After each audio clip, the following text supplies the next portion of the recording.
آئیے ایسے خوبصورت شہر کی سیر کرتے ہیں جس کے فن تعمیر کو دیکھ کر آپ اسے بنانے والے کی کاریگری کو داد دیے بغیر نہ رہ سکیں گے۔ یہ شہر زمین سے ہزاروں فٹ اوپر ایک پہاڑ پر تعمیر کیا گیا ہے۔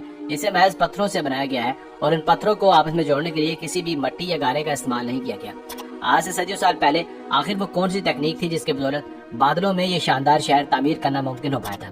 اسے بنانے والے کس ملک اور کس تہذیب کے لوگ تھے؟ اس شاہکار کو بنانے کے محض 90 سال بعد ہی یہاں کے باسی اس شہر کو چھوڑ کر کہاں چلے گئے تھے؟ دوستو، جس قدیم شہر کی ہم بات کر رہے ہیں اس کا نام دراصل ماچو پیچو ہے۔ یہ جنوبی امریکہ کے ایک ملک پیرو میں کاسکو کے علاقے اندیز کے پہاڑی سلسلے کے درد پہاڑوں کے درمیان واقع ہے۔ اس کے ایک طرف ہیانا پیچو کا پہاڑ ہے اور دوسری جانب ماچو پیچو نام کا ایک پہاڑ ہے۔ ماچو پیچو دراصل مقامی زبان میں قدیم چوٹی کو کہا جاتا ہے۔ اسی مناسبت سے پتھروں کے شہر کو ماچو پیچو کا نام دیا گیا ہے۔ یہ 100 مربع میل کے علاقے پر پھیلا ہوا ہے، ایک شاندار کلا نما شہر ہے۔ دوستو، اس کی تعمیر جنوبی امریکہ کے انکا قوم نے 1450 کی دہائی میں کی تھی۔ ان کا سلطنت 15ویں اور 16ویں صدی میں اپنے عروج پر تھی اور انہوں نے جنوبی امریکہ کا بیشتر حصہ فتح کر لیا تھا۔ اس سلطنت کا صدر مقام پیرو کا موجودہ شہر کاسکو تھا۔ اس سلطنت کے پہلے بادشاہ نے اپنے لیے انکا کا لقب پسند کیا تھا تو یہاں کے باسی انکا کہلانے لگے۔ ماچو پیچو میں پتھروں سے بنی 200 کے قریب عمارتیں موجود ہیں، اس لیے اسے ایک شہر سے تشبیہ دی جاتی ہے۔ اس دور میں یہاں رہائش کے لیے گھر بھی بنائے گئے، حمام اور غسل خانے بنائے گئے۔ کچھ عمارتیں اپنے دور میں مذہبی اعتبار سے عام تھیں، کچھ عوامی تقریبات کے لیے بنائی گئی تھیں تو کچھ ماہرین فلکیات کے لیے مخصوص تھیں۔ سب سے حیران کن بات یہ ہے کہ یہ شہر سطح سمندر سے 7970 فیٹ بلندی پر بنایا گیا۔ یہ شہر آج اپنی اصل حالت میں تو موجود نہیں ہے بلکہ کھنڈرات کی شکل پیش کرتا ہے، لیکن یہ کھنڈرات بھی دیکھنے سے تعلق رکھتے ہیں۔ دوستو، کہا جاتا ہے کہ ماچو پیچو کو بادشاہ کے رہنے کے لیے تعمیر کیا گیا تھا۔ بادشاہ کے ساتھ اس کے سبھی ساتھی یعنی انکا تہذیب کی اشرافیہ ایسی جگہ مقیم تھی۔ کچھ چھٹیاں گزارنے کے لیے یہاں آ جایا کرتے تھے۔ یہاں مقیم افراد کی کل تعداد 700 کے قریب تھی۔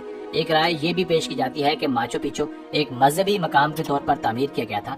دوستو، انکا تہذیب کے لوگ چونکہ سورج کو پوجتے تھے، ماچو پیچو کے مقام کا تعین اسی لحاظ سے بہت سوچ سمجھ کر کیا گیا تھا۔ یہاں ایک خاص مقام ایسا ہے جہاں پتھروں سے ایک سٹرکچر بنایا گیا۔ اس کے سب سے اوپر والے پتھر کو ایک خاص زاویے پر اسی طرح سے رکھا گیا کہ ہر سال ایک دن ایسا آتا ہے کہ جب سورج اس پتھر کے عین اوپر آ جاتا ہے، اس پتھر کا سایہ نہیں بنتا۔ یہ پورا سٹرکچر انکا تہذیب میں مذہبی لحاظ سے بہت اہم مانا جاتا تھا۔ اسے وقت کا تعین کرنے کے لیے بھی استعمال کیا جاتا تھا۔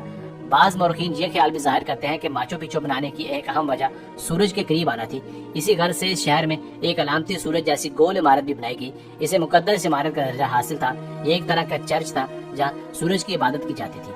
یہ بھی کہا جاتا ہے کہ یہاں ایک خاص لوگوں کو آنے جانے کی اجازت تھی۔ یہ لوگ یہاں فلکیاتی اجسام جیسے چاند، سورج، ستاروں وغیرہ کی گردش پر بھی غور کیا کرتے تھے۔ دوستو، یہاں کی تمام عمارتیں گرینائٹ پتھر سے بنائی گئی ہیں۔ اہم بات یہ ہے کہ ان پتھروں کو اپنی جگہ پر رکھنے اور ایک دوسرے کے ساتھ جوڑنے کے لیے کسی گارے یا مٹی کا استعمال نہیں کیا گیا تھا۔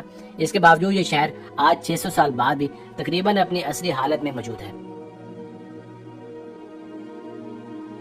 دوستو، اب بات کرتے ہیں کہ ماچو پیچو کو خالی کیوں کرنا پڑا۔ ویسے تو یہاں کے باسی ایک شاندار زندگی گزارے تھے، لیکن کچھ عرصے بعد ان کو یہ شہر خالی کرنا پڑا۔ آخر کیوں؟ اس کی وجہ ہم آپ کو بتاتے ہیں۔ وہ کو یوں کہ 15ویں اور 16ویں صدی میں ان کا تہذیب اپنے عروج پر تھی، لیکن 1530 کی دہائی میں اسپین کے جنگجوؤں نے ان کا تہذیب کے کئی علاقوں پر قبضہ جما لیا تھا۔ اسپین ان دنوں جنوبی امریکہ میں اپنی نو آبادیات قائم کر رہا تھا۔ اس سلسلے میں مزید پیش قدمی جاری تھی۔ ماچو پیچو کے باسیوں کو ڈر تھا کہ اب ان کا اگلا ہدف وہی ہوں گے، لہٰذا وہ اپنا یہ شاندار شہر ایسے ہی چھوڑ کر کسی اور مقام پر رخصت ہو گئے۔ کچھ تاریخی حوالہ جات کے مطابق یہ لوگ یہاں سے جاتے وقت ماچو پیچو کے آس پاس کچھ جھاڑیوں اور درختوں کو آگ لگا گئے تھے تاکہ اگر اسپینش فوجیں اس علاقے کے قریب بھی آئیں تو وہ یہی سمجھیں کہ اس جانب سے سوائے جنگل اور بیابان کے کچھ نہیں ہے۔ ایک وجہ یہ بھی بتائی جاتی ہے کہ ان دنوں یہاں چچا کی وبا پھیلی ہوئی تھی، اس لیے ماچو پیچو کو خیر بات کہنا پڑا۔ البتہ قسمت کا کھیل دیکھیں کہ اسپین کے حملہ آور دراصل ماچو پیچو تک آئی نہیں۔ اس بارے میں یہ خیال کیا جاتا ہے کہ آگ لگانے والا پلان کامیاب رہا۔ اسپینش فوج کے وہم و گمان میں بھی نہیں تھا کہ کسی بلند و بالا پہاڑ کے اوپر ایک سنسان لیکن شاندار شہر ان کا منتظر ہوگا، اس لیے یہ شہر خالی ہی رہا اور تباہی سے بھی بچ گیا۔ البتہ باقی تمام ان کا سلطنت پر اسپین قابض ہو گیا اور ان کا سلطنت کا 1572 تک خاتمہ ہو گیا۔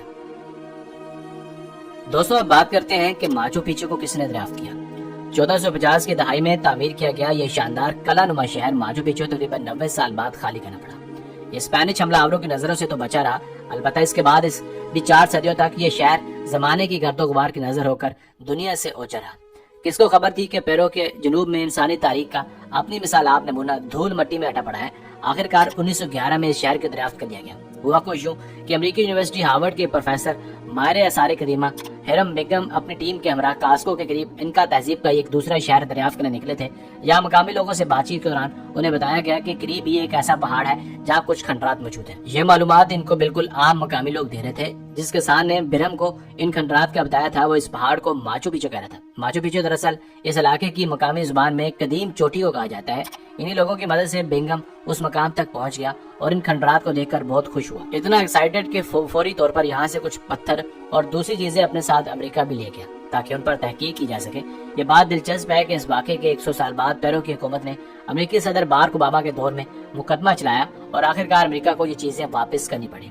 پیرو کی حکومت نے اس جگہ کی بحالی کا کام کیا اور اس دوران یہاں سے مٹی کے برتن اور دیگر استعمال کی اشیاء بھی ملی اور کھدائی کے دوران انسانی ڈھانچے بھی ملے۔ ماچو پیچو تک پہنچنے کے لیے حکومت نے سڑکیں اور ریلوے ٹریکس بھی بنائے اور آج ماچو پیچو کو ہر سال 15 لاکھ سے زیادہ سیاح وزٹ کرتے ہیں۔